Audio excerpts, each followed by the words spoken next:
Hello everyone, welcome to my channel. My name is Ibilate, but here they call me the Purpose Queen. I make videos about immigration, life in Canada and travel. I'm a new immigrant in Canada and I came in through the express entry system. I'm a permanent resident here, and in this video I will be sharing exactly that, the process, the tips and everything I used in relocating, everything I used in applying for my express entry and permanent residence. Please stick to the end of this video. If everything is not going to be discussed in this video, I will make it a series because I know that there's a lot of information and I wouldn't want to rush it, but I will try my best to keep up with it. So just subscribe, just engage on my content so you won't miss anything that I post.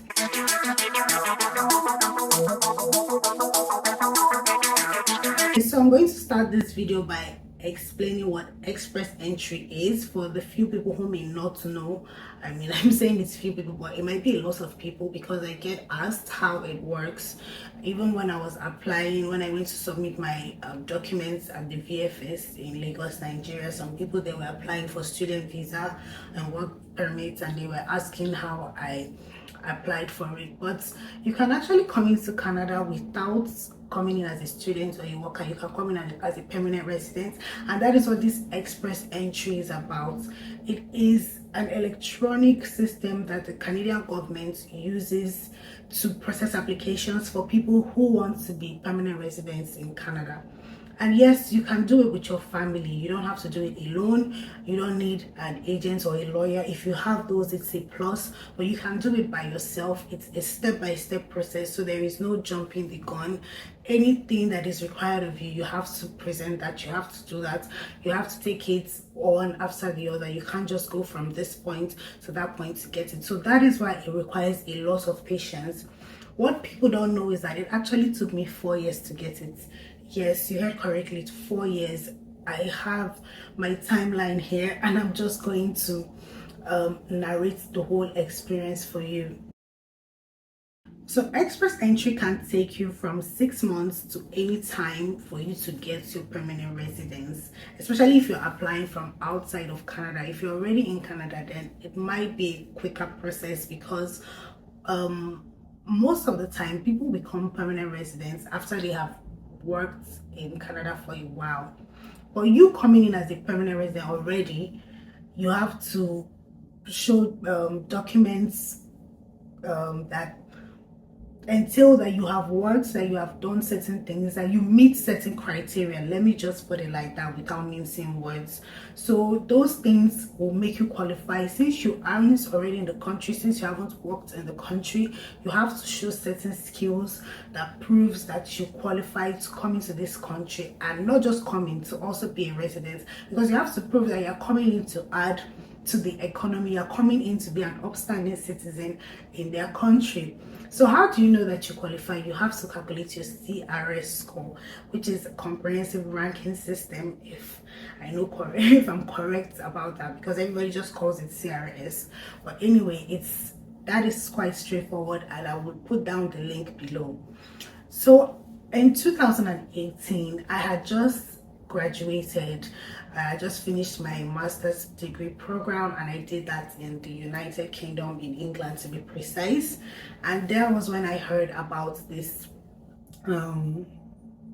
Canadian, should I say, like Canadian permanent residence system, this express entry as a whole. At the time, I had a friend who had a friend, so let me just put it like that. I had a friend who had a friend, because I didn't know this her friend, I just heard about her, who had applied for express entry, who had done the process. And as we finished our masters, she moved straight to Canada. She didn't go back to Nigeria. At the time, when you study in the United Kingdom, you have to go back unless you get a valid work permit, unless you get a job that is willing to sponsor your visa. You have to go back to the country which you came from. So we're gearing up to go back to Nigeria, and she applied for it, so she didn't go back to Nigeria, she just came straight to Canada.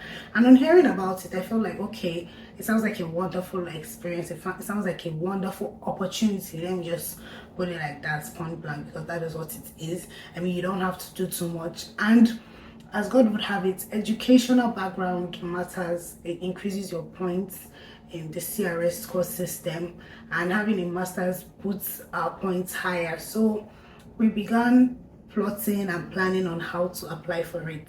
So in December 2018, I applied for my educational credential assessment, which is the first step, because you have to know that whatever educational background you have qualifies as, or should I say, ranks on the same level as the one in Canada. So let's say you have a master's degree from whatever country, you have to do your educational credential assessment to know that it is equivalent to theirs in Canada, so that you know what level of education you will be placed in your application process. So I did that in December of 2018, such a long time ago, and it took me a few weeks to get feedback back from them. So after that, I calculated my score. I had not written my IELTS yet, because IELTS is quite important, but I calculated with tentative results. And when I calculated my score, I found that it was still a bit low, although at the time the scores were about, they were barely 400, they were about 380, 370 for people who were ranking as high scores to come into Canada. And at the time, I calculated that my score was not bad, but I knew that I needed work experience. So this is why I say you don't have to rush the process. If your score is still low, just give it some time. I know that people might have a deadline for themselves, so they might have a timeline which they know that they want to relocate, maybe because they're moving with their families or something like that. But if you can just give it some time, if you can just be patient and you can just do things to make your score higher, you'll be in a better position. Because once your score is high enough and there's a draw, you'll be selected. Anyway, let me go back to where I was so that it's not like I'm rushing the process. So after I calculated my score and I knew that I still needed an extra year of experience that would put me up in the ranks, I wrote my IELTS exam in 2019 April. So after I wrote my IELTS exam in 2019 of April, the results comes out in 2 weeks. And after I'd gotten my results, then I already had my ECA, which is the Educational Credential Assessment I mentioned. Then I knew that, okay, I was good enough to apply to be in the pool. And when I applied, lo and behold, it said I was ineligible.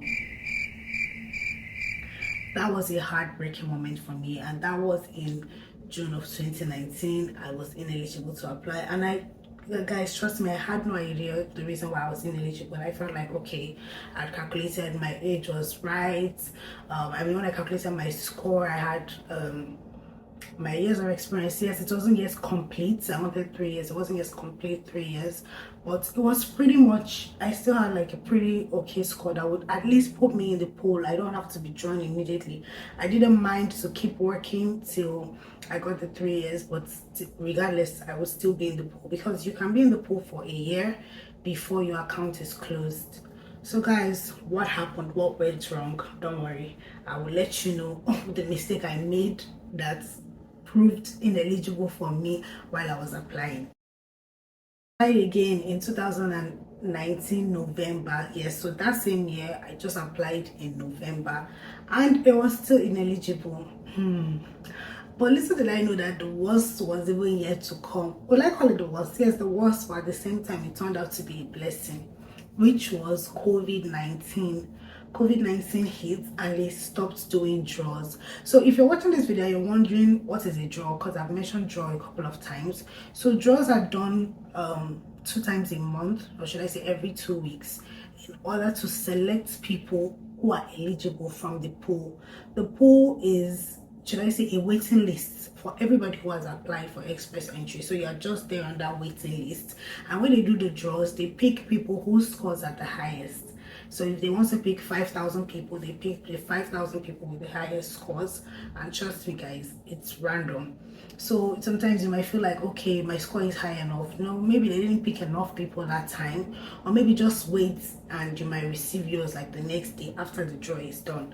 So they had stopped doing draws because of COVID-19, but I said, you know what, I'm still going to apply.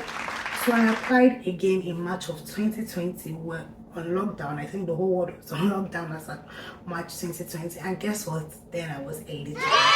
So if you have an idea what had changed, just drop it in the comments while I still continue this video.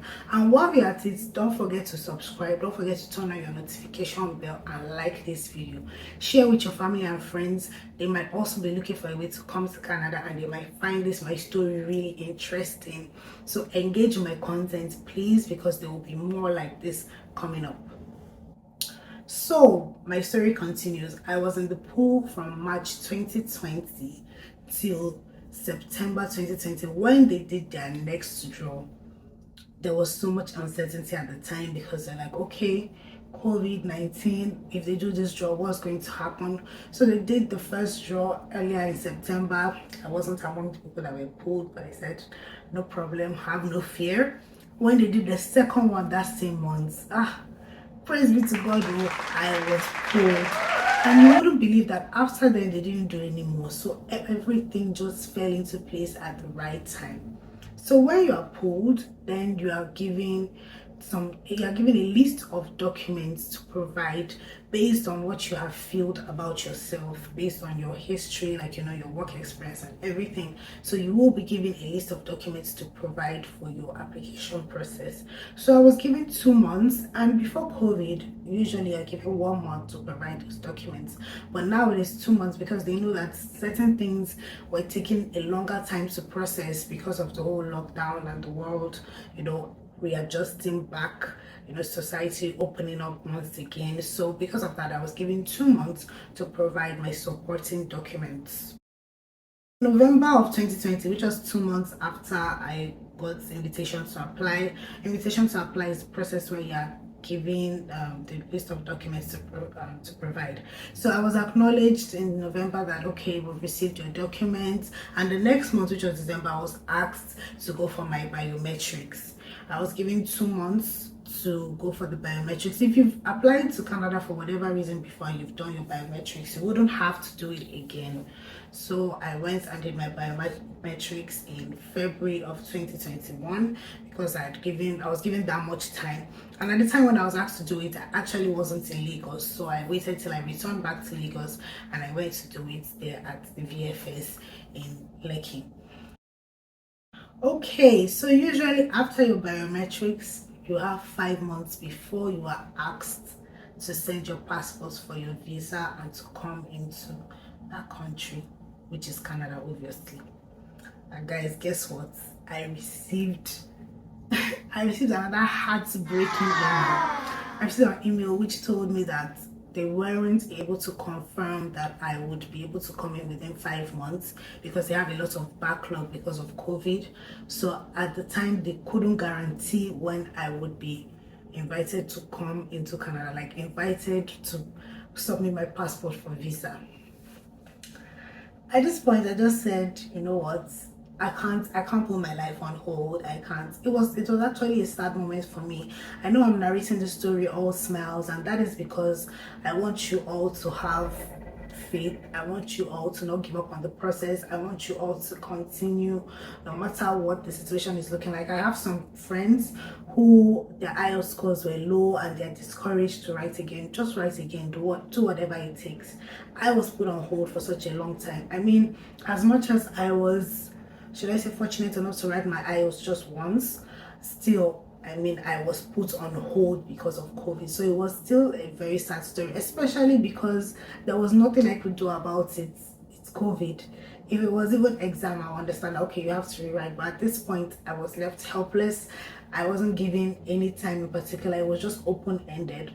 But today I can give the story with smiles because I know that, okay, in the end, it worked out. So there I was waiting, February 2021, March, April, May, June, July, all through 2021, there was nothing. I think I just received an email from them maybe once or twice saying, don't worry, we're still on it, that kind of thing, just letting you know that, okay, there's still hope, we haven't forgotten about you.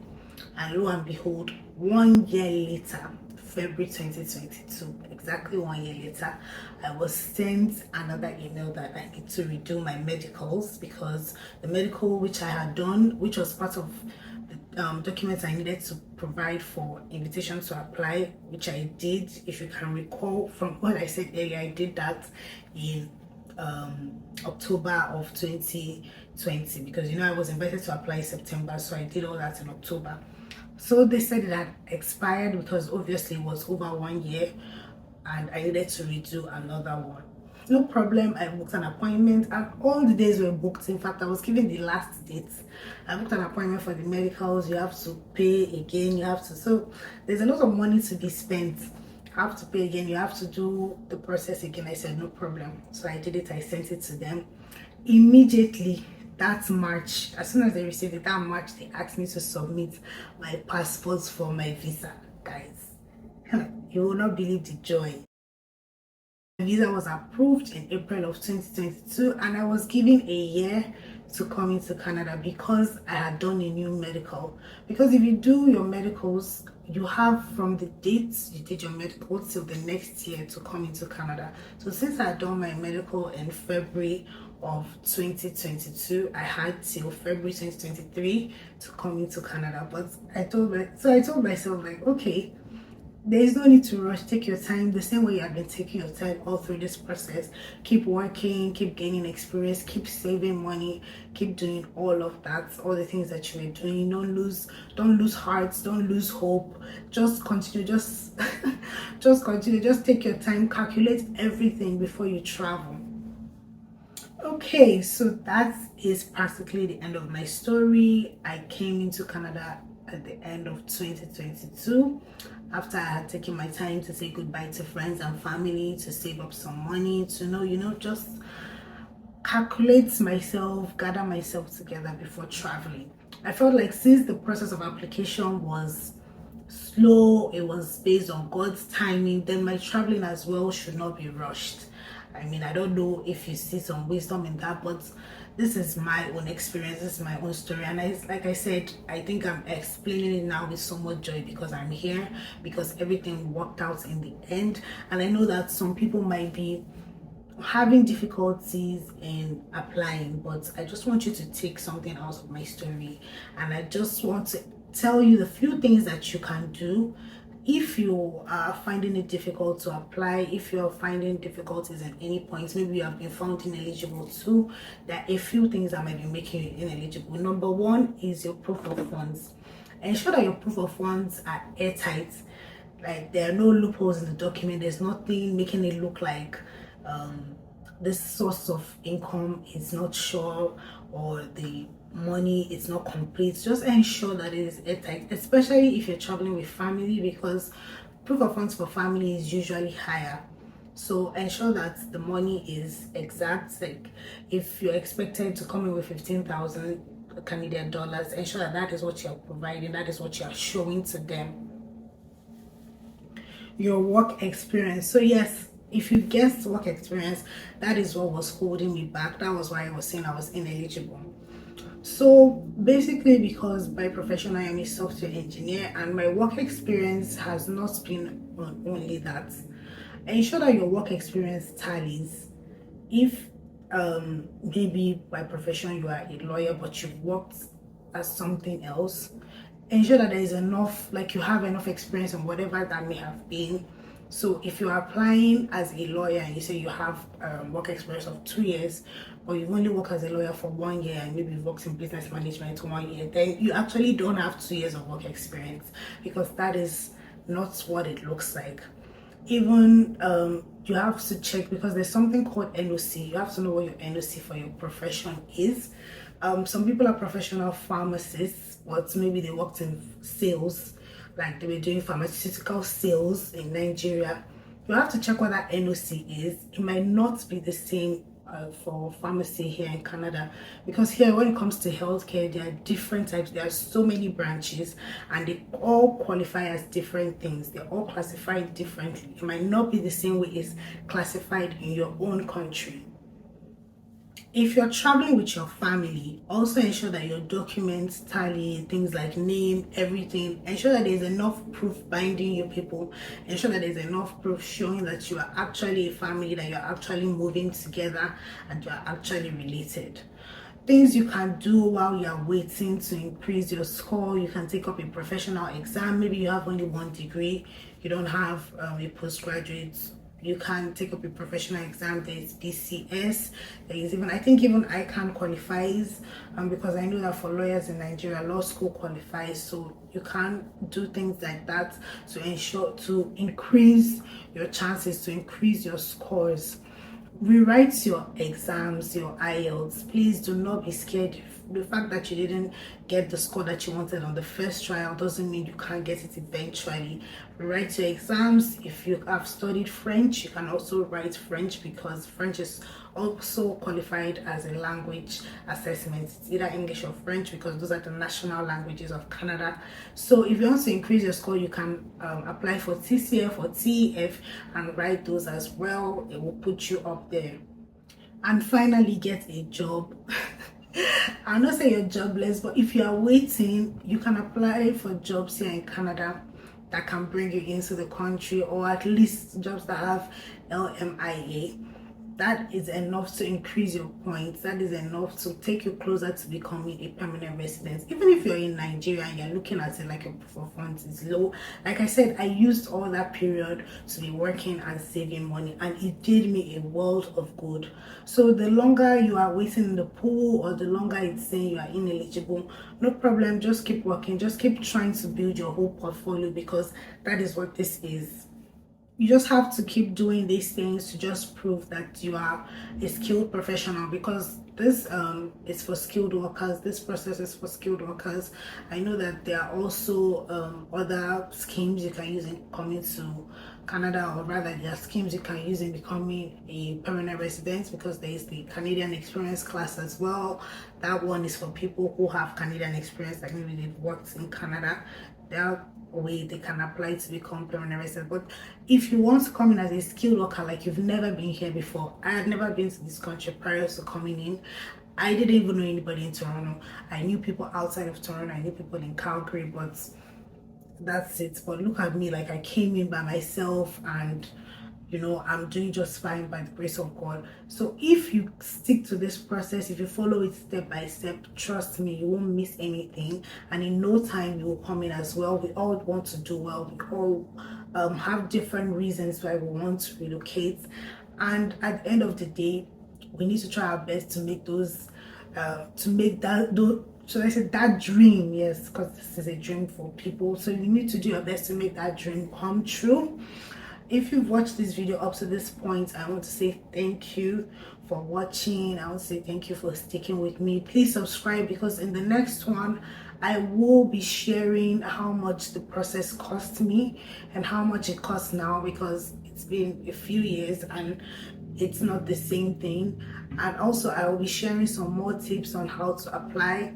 Thank you for watching, and I will see you in my next one.